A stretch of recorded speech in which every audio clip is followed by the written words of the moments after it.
to our mission and why these 2 days are so important for each of us and for the world. So please, Mr. Humar and Ms. Realuyo, please come join us.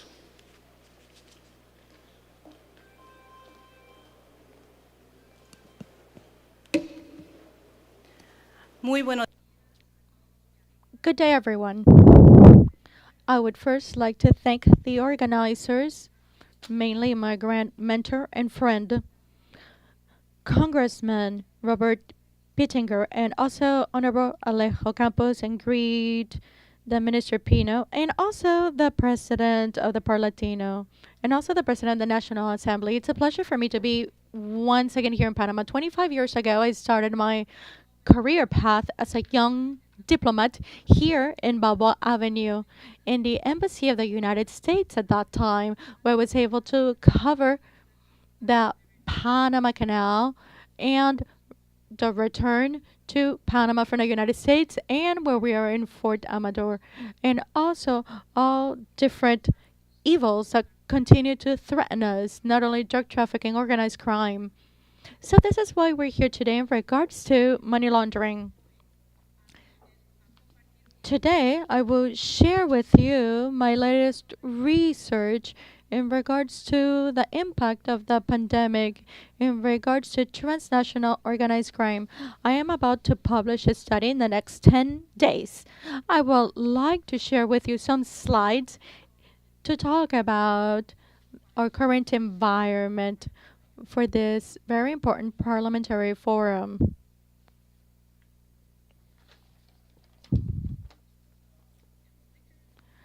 So the clicker is not okay. I got it working. First, we must recognize that previous to the pandemic, this entire hemisphere was already facing several challenges, as I would previously were mentioned in opening remarks: corruption, citizen insecurity, illicit networks, including criminal groups, armed groups, and terrorist groups in our region. But we must also talk about the fact that Latin America and the Caribbean continue to be one of the regions of the world that has been impacted by inequality, which contributes to the lack of security in the entire hemisphere. We should also talk about the fact that we've had a lot of natural disasters, which is something that we suffer every year. And this is why we would like to highlight that without international cooperation, we would not be able to overcome all these challenges.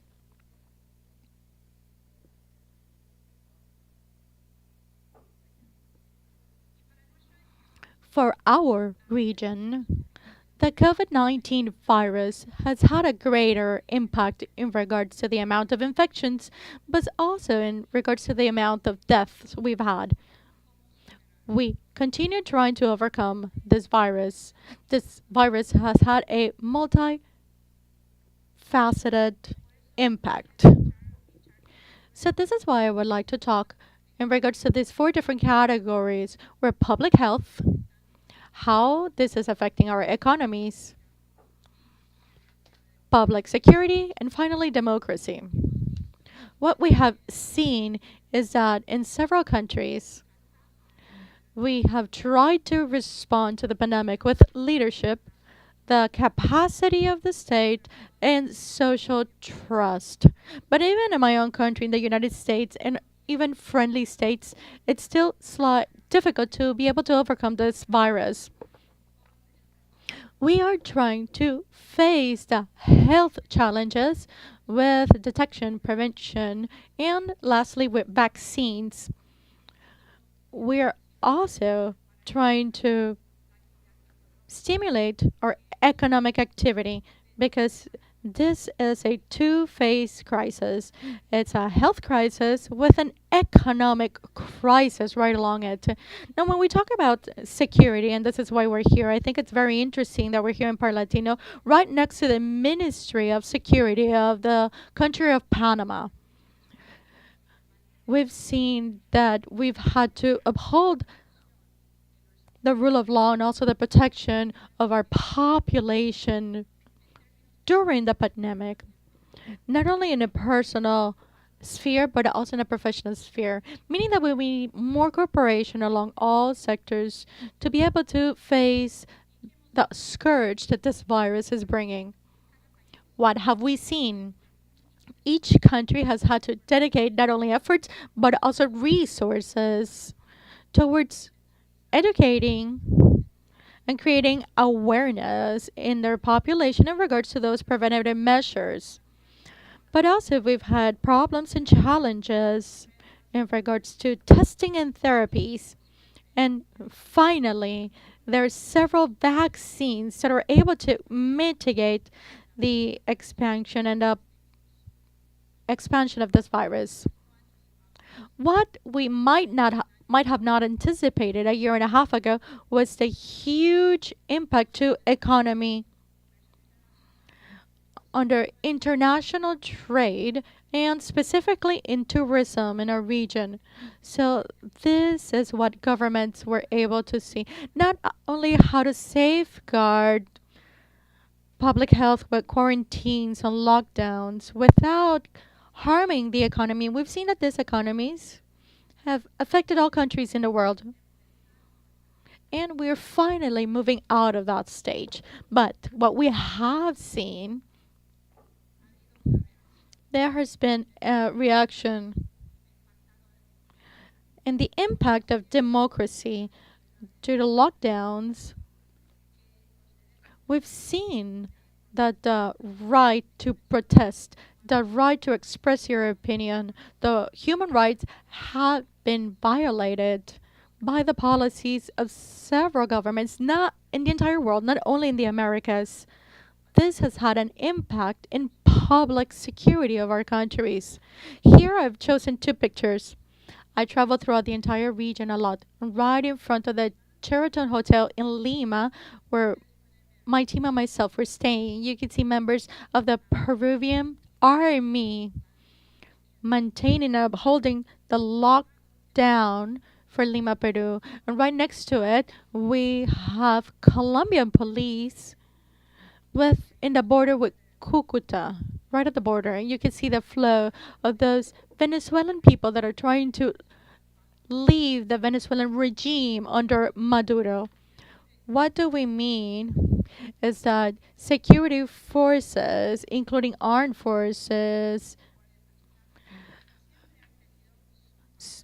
National Guard, and they've all had their traditional role. But aside from that, they're providing many services to be able to respond to the pandemic. So it's also a distraction in the fight against criminal groups. These groups are now taking advantage of being dedicated and obsessed with the pandemic. For more than 30 years, we have been now undergoing the globalization phenomenon where we are able to take advantage of products, information, access, and the capacity of traveling in an effective, cheaper, and faster manner. But in the meanwhile, illegal actors, terrorists, and their facilitators and criminal groups, especially those that launder the assets, have taken advantage of the interconnected world. And right now, they're still doing this despite the pandemic. We have also seen that criminal groups were affected or impacted maybe in the first 2, 3, or even first 4 months of the pandemic, but they've been able to adapt very quickly, a lot faster than the governments themselves that face fighting these groups. We've also seen that in the case of drug trafficking, which is something that has been global, now cocaine that is with a destination of European and Asian markets, and since the consumption in North America has decreased, now we are consuming more synthetic drugs. And this is why cocaine is moving away from this hemisphere. And we've seen that diversification, not only of the consumption, but drug trafficking. This is very important, specifically with the development of synthetic drugs like methamphetamines and opioids. In the case of the United States, where we've lost 90,000 citizens due to overdoses of fentanyl. And it's because these drugs can be produced far away from, cocaine and from poppy. And this is why the fight against drug trafficking has become complicated now. At the same time, we've seen some disruptions. That was at the very beginning due to the closure of the borders in regards to the flow of migrants globally. But now, since the countries are opening up their borders once again, we've seen a lot more waves of irregular migration. This is a topic that is daily in the news in the case of the United States, where we are receiving record numbers of irregular migrants that come from every corner of the world, not only of Latin America, but over 100 different countries in the world that want to come into the United States in an illegal manner. We also need to talk about this. You live here in Panama and you understand the frustration and the humanitarian crisis that Venezuelan citizens are suffering. We've seen that Maduro regime, it's finding it very hard to respond to the health and humanitarian needs of its population. Therefore, we should anticipate further irregular migration. But also due to the economic crisis that many countries in Latin America are now undergoing, we would like to highlight and underscore the violence has not decreased. We that analyze security numbers, the number of homicides per 100,000 continues to be the most violent region in the world, our dearest Occidental Hemisphere. We've seen more violence, greater fights amongst criminal groups to establish territories, to even safeguard and expand their illegal economy.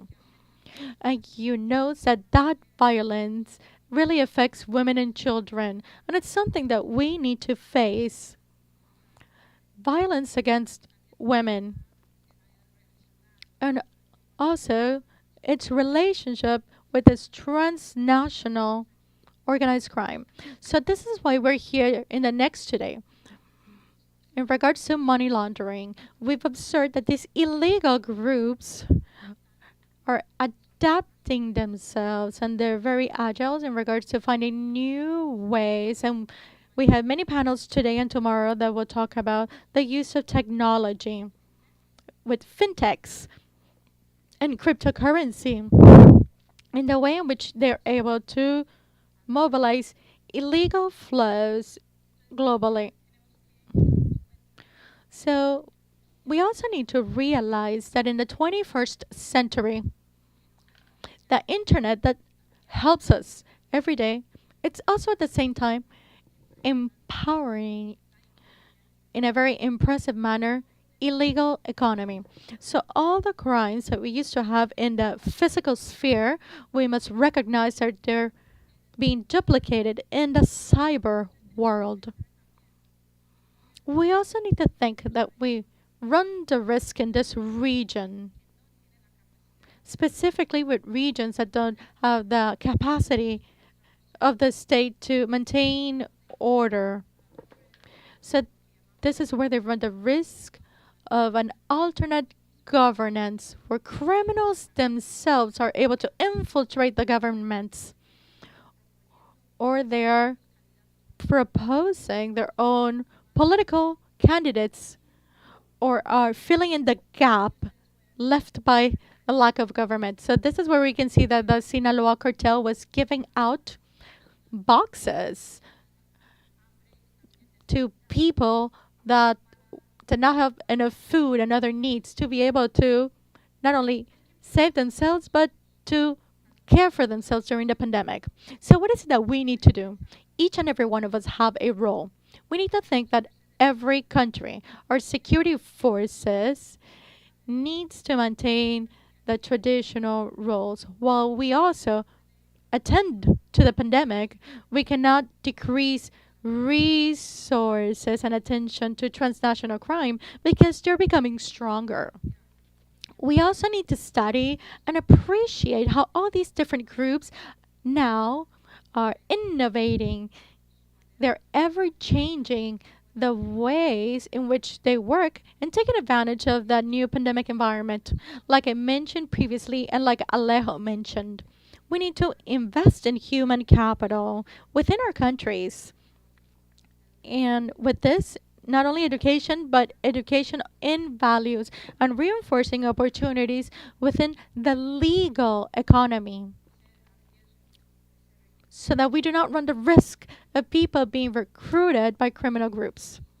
So, this is why we're also here. Financial intelligence is key for these types of investigation. We need to follow the trail of the money because money also motivates these criminal groups. Their final objective is to maximize their earnings. So, taking their money with the different measures of asset forfeiture, it's key that each of the countries represented in this forum are able to improve not only our legislation, but rather the implementation of such laws.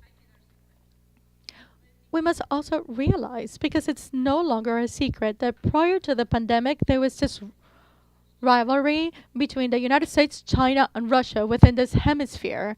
And now we see with diplomacy in regards to investment and technology like 5G, which we will talk about, and also that vaccine diplomacy, which is something that we see in news broadcast every day.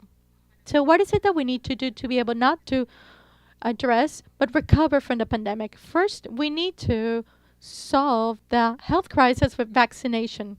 President Biden traveled to Europe and has made several declarations in regards to the donations of or excess vaccines in the United States.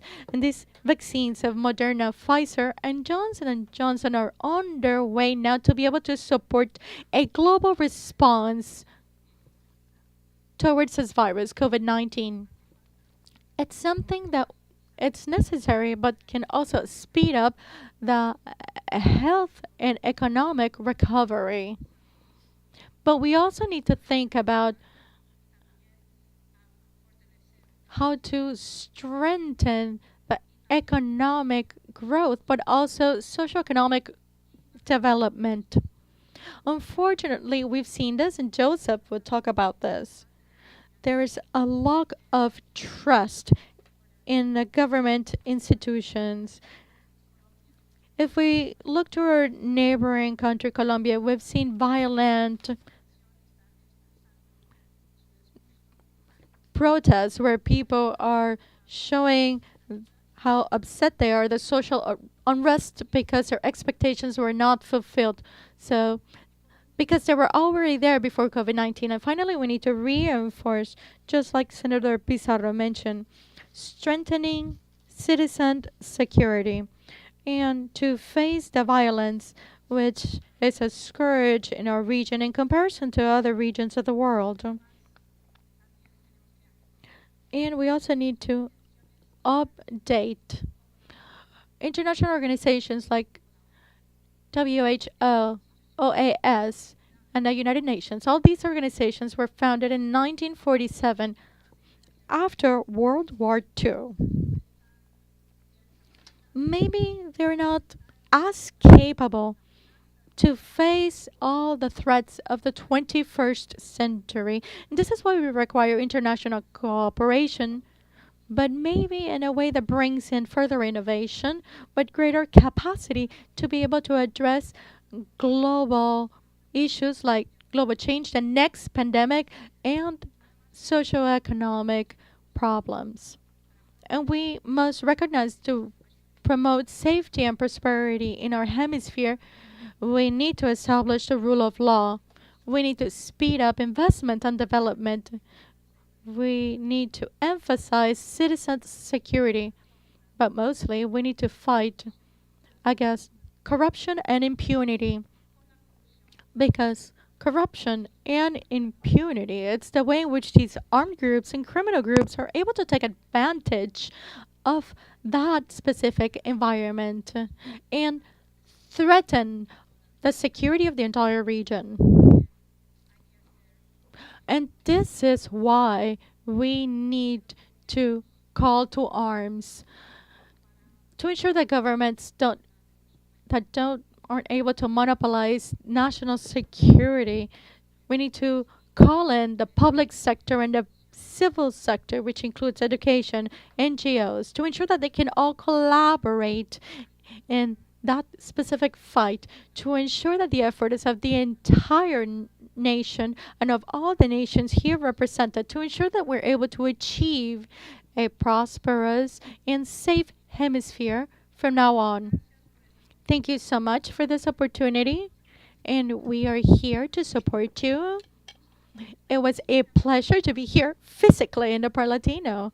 1 month ago, May 5th, I had the honor of addressing virtually, but I feel that things have improved in regards to traveling measures, and I am so happy to be here once again with my counterparts in person. You can never replace that with Zoom. Thank you very much.